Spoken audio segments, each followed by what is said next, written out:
Me friends and ఫ్యామిలీతో సరదాగా బయటకు వెళ్ళటానికి కారు లేదా అయితే వెంటనే ఈ నెంబర్కి కాల్ చేయండి. నమస్కారం ప్రియా చౌదరి గారు. నమస్తే అమ్మా. ఈ మధ్య సోషల్ మీడియాలో మీరు ట్రెండింగ్ అనే పదం మీద కొన్ని చూసుంటారు, కొన్ని పిక్స్.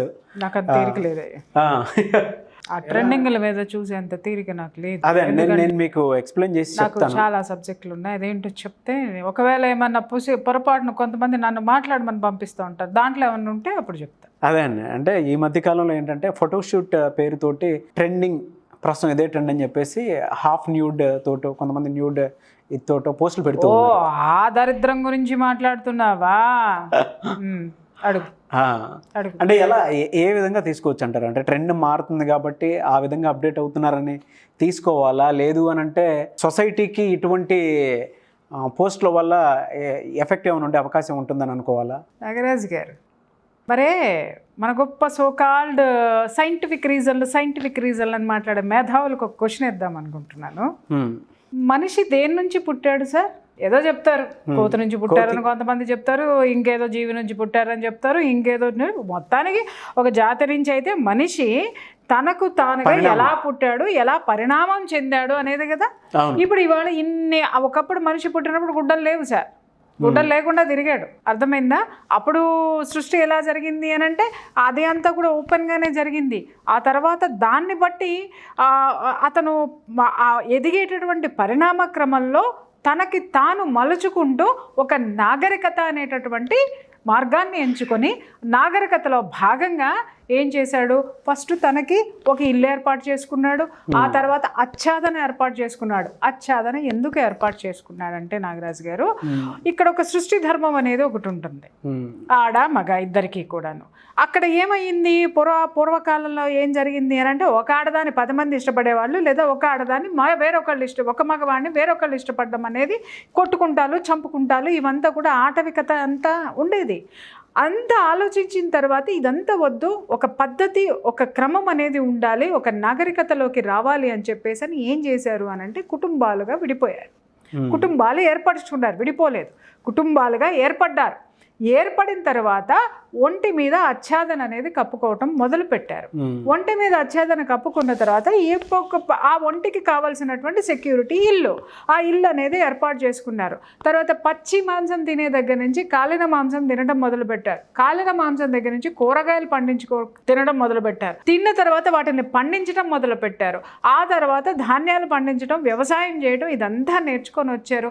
చివరికి ఏం చేశారు? ఫస్ట్ ఆకులు చుట్టుకున్నాడు, తర్వాత నారతోటి చేసిన చుట్టుకున్నాడు, తర్వాత టెర్లిన్ నుంచి పట్టు వస్త్రాలు నేయటం వరకు వచ్చి ఈ వివిధ రకాలైనటువంటి అభివృద్ధిని సాధించి ఒంటి నిండా బట్టలు ఎందుకు కట్టుకున్నాడు సార్? దీన్ని నాగరికత అందామా?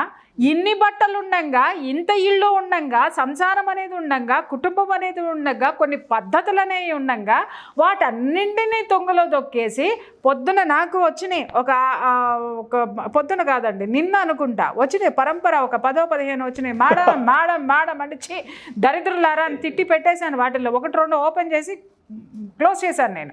ఎందుకంటే ఆ దరిద్రాన్ని పొద్దున్నే నేనేదో చూడాలండి, నాకు అర్థంగా కడుగుతాను, నాకు బోల్ పనులు ఉన్నాయి. నాకు ఈ దరిద్రాన్ని చూస్తూ కూర్చుంటే ఇంకొకటి కూడా మనాళ్ళు కూడా ఎవరో పోస్ట్ పెట్టారు, మేడం దీని మీద చేయండి అని అంటే చంపేస్తాను రా అని చెప్పేసి మళ్ళీ తిరిగి మెసేజ్ పెట్టాను, నన్ను పిలిస్తే చంపేస్తానని. కదా, నువ్వు అడిగావు కాబట్టి ఇంక నేను తప్పించుకోలేను కాబట్టి నేను మాట్లాడాల్సి వస్తుంది. ప్లస్ మన కుటుంబ వ్యవస్థకి సంబంధించిన మాట్లాడుకుంటాం కాబట్టి ఇక్కడ మనం చర్చించాల్సినటువంటి అవసరం ఉంది.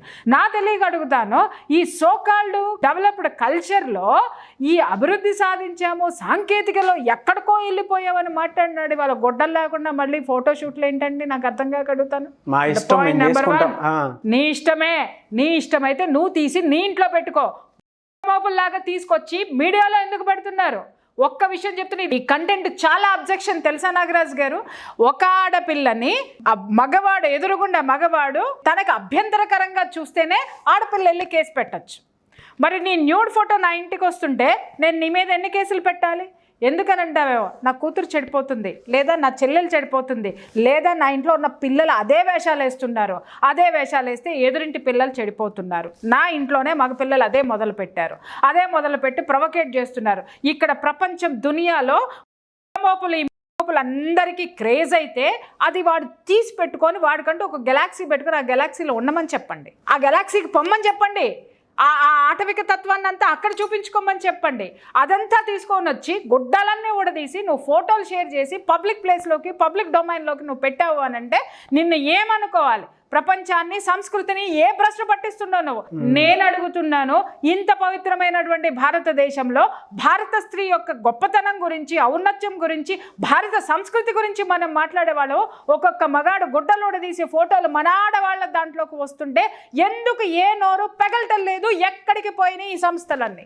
అది నేను అడుగుతున్నాను, నాకు చెప్పండి సమాధానం. ఎంత ఇరిటేటింగ్గా ఉందంటే సార్, పొద్దున్నే సార్ మేడం ఫోన్ చేసి మరి మేడం మీకు పంపించాను చూడలేదా? అక్క ఏంటి అక్క నువ్వు నేను పంపించింది ఇంకా చూడలేదు అని ఒకళ్ళు, ఆంటీ మీరు ఇంకా రెస్పాండ్ కాలేదా అని ఇంకొకళ్ళు, ఏంటబ్బా ఏం జరిగింది? నేను అనుకున్నాను ఏదో జరిగిపోయింది, ఈ ప్రపంచంలో విపత్తు ఏదో వచ్చేసిందని చెప్పేసి నేను ఓపెన్ చేసి పొద్దునే దరిద్రాన్ని చూడాల్సి వచ్చేసరికి ఆ మైండ్ అంతా ఒక విధమైన చిరాకు ఏర్పడిపోయింది, వెగట ఏర్పడింది. నాగరాజు గారు, ఎక్కడికి పోతున్నామండి మనం? కోట్ల రూపాయల సంపాదన, అద్భుతమైనటువంటి విల్లాలు, విపరీతమైనటువంటి లగ్జరీ లైఫ్ పెట్టుకున్న నువ్వు ఒంటి మీద వేసుకుంటారు. గుడ్డ లేదురా నీకు? గుడ్డ లేదా? లేకపోతే గుడ్డ లేకుండా నువ్వు నీ ఇంట్లో నీ భార్యకి ఇష్టమైతే నీ భార్యను ఫోటో పెట్టుకోమని చెప్పు, ఇంట్లో పెట్టుకోమని చెప్పు. నీ దరిద్రమైనటువంటి న్యూడ్ ఫోటోని నా ఇంటికి ఎందుకు పంపిస్తుంది? పబ్లిక్ డొమైన్లో ఎందుకు పెట్టావు? పబ్లిక్ డొమైన్లో పెడితే నాకు 10 మంది పంపిస్తున్నారు, నేను ఎందుకు ఆ చిరాకులన్నింటినీ చూడొద్దు అని అంటావు? ఎవడేం పంపిస్తున్నాడో నాకేం తెలుసు? నా వాళ్ళే పంపిస్తున్నారు, ఏదైనా ఎమర్జెన్సీ నేను ఓపెన్ చేస్తున్నాను. ఆ చండాలని నేను ఎందుకు చూడాలండి?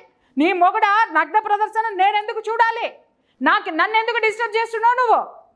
బుద్ధి ఉందా? ఏ ఆడవాళ్ళైనా ఎందుకు మాట్లాడరు? ఎక్కడికి పోయినా ఈ గొంతులన్నీ భారతదేశం, భారత సంస్కృతి చెత్త చెదారము, అమ్మో అయ్యో అని నిక్కి నీలుగేవాడు. ఈ విధంగా మన ఇంట్లో ఉన్న ఆడవాళ్ళని డిస్టర్బ్ చేస్తుంటే మన సంస్కృతిని నాగరికతని ఉన్నటువంటి హైందవ సాంప్రదాయంలో ఉన్నటువంటి స్త్రీని అవమానించినట్టు కాదా? వీళ్ళ నగ్నత్వమైనటువంటి ఫోటోలన్నీ కనపడుతూ ఉంటే పబ్లిక్ డొమైన్లో పెడుతుంటే ఎక్కడ ఐస్ ఫ్రూట్లు తింటూ కూర్చున్నారా? ఏం కదలరా? కనిపించట్లేదా? ఒక ఆడపిల్ల మీద అంత పడిపోయాం మనం, తీసేదాకా ఊరుకోలేదు మనం, చావు కొట్టి చెవులు మూసాం మనం. ఇది ఏంటండి? ఆడపిల్లలు బెడ్రూమ్లోకి వస్తున్నాయి ఈ ఫోటోలు. ఇది ఏ ట్రెండ్కి వెళ్తుందండి? మన ఇంట్లో మగపిల్లలు రేపొద్దున గుడ్డలు తీసుకుని ఏడదానికి చూపిస్తాడో అది రేపొద్దున మన నెత్తి మీదకి ఏమొస్తుందో. ఎవడైనా ఒక కేసు పెట్టాడంటే మనం ఎక్కడ ఉంటామో ఎవరికి తెలుసు నాగరాజు గారు? అవునండి, అవును. నోట్లో ఏం పెట్టుకుని కూర్చున్నారు వీళ్ళు? చిందబండ ఏమన్నా పెట్టుకుని కూర్చున్నారా? లేకపోతే గమ్ ఏమన్నా పెట్టుకుని కూర్చున్నారా? నోరు పెగలటం లేదా? ఆడపిల్ల కాబట్టి అలుసు కాబట్టి అందరం పడిపోయాం. నేను కూడా మాట్లాడినాను, నేను కూడా అయ్యో ఇది తప్పు అది ఇదని పతిత్త కబుర్లన్నీ నేను చెప్పిన. మరి ఇదేంటి సార్ తెల్లారులేగి చూస్తే అరే నీ ఇంట్లో నీ పిల్లల ఫోన్లో నీ బళ్ళం ఫోన్లో ఎవడో నగ్నంగా ఉన్న ఫోటోలు వస్తుంటే ఒక్కడు నోరెత్తి మాట్లాడలేదు. దాని దుంపదేగా ఏమనుకోవాలండి దీన్ని? ఒక ఆడదాని మీద కుప్పలు తప్పలుగా పడిపోయాం మనము. మరి ఇది ఇక్కడ పడే దమ్ము ధైర్యం మనకి లేదా? సిగ్గుపడాలండి మనము, నిజంగా సిగ్గుపడాలి. ఏ కల్చర్ని ఎక్కడికి తీసుకుపోతున్నామండి మనము? ఇప్పుడు నా కొడుకే ఉన్నాడు సార్, అట్లా తీయాడు సార్, దిగితే ఆ ఫోటో నా దగ్గరకు వచ్చింది సార్. ఎంత దరిద్రంగా ఉంటుంది నాకు చెప్పండి సార్. లేదు సార్ ఇంకొక అమ్మ వచ్చింది సార్, ఏందమ్మా ఇది అని నన్ను అడిగింది సార్. ఎందుకంటే ఈ ట్రెండ్ అన్నారు కదా, జాయిన్ ద ట్రెండ్ అని పెడుతుంది. కొంచెం సార్ నన్ను ఆపకండి సార్, ఆపద్దు.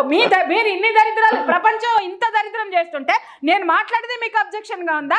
చాలా మంది భామలు మాట్లాడుతున్నారు, చాలా మంది భయ్యాలు మాట్లాడుతున్నారు. నేను మాట్లాడే భాష చాలా ఇదిగా ఉందని చెప్పేసి ఈ దరిద్రాలను చూసి మాట్లాడండి ముందు. వీటిని ఆపే దమ్ముంటే ఆపండి ముందు. ఇది ఏమిటి సార్? ఎవడన్నా చూసి ఏ అమ్మన్నా తీసుకొని వచ్చి చూపించి ఏంది అని మాట్లాడితే నా తలకాయ తీసుకెళ్ళి నేను అక్కడ పెట్టుకోవాలి, మీరందరూ ఎక్కడ పెట్టుకోవాలి?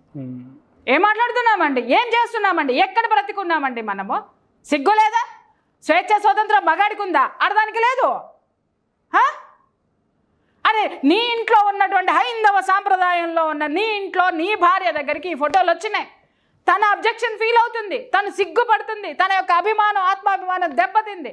ఎవడో దిక్కుమాలిన గుడ్డలేని ఫోటోలు నేను నా ఇంట్లో చూడాలనా? ఈ ఆడపిల్లలు చూడాలనా? చూసిన తర్వాత ఇది ఏమవ్వాలా? సిగ్గు లజ్జ లేదా?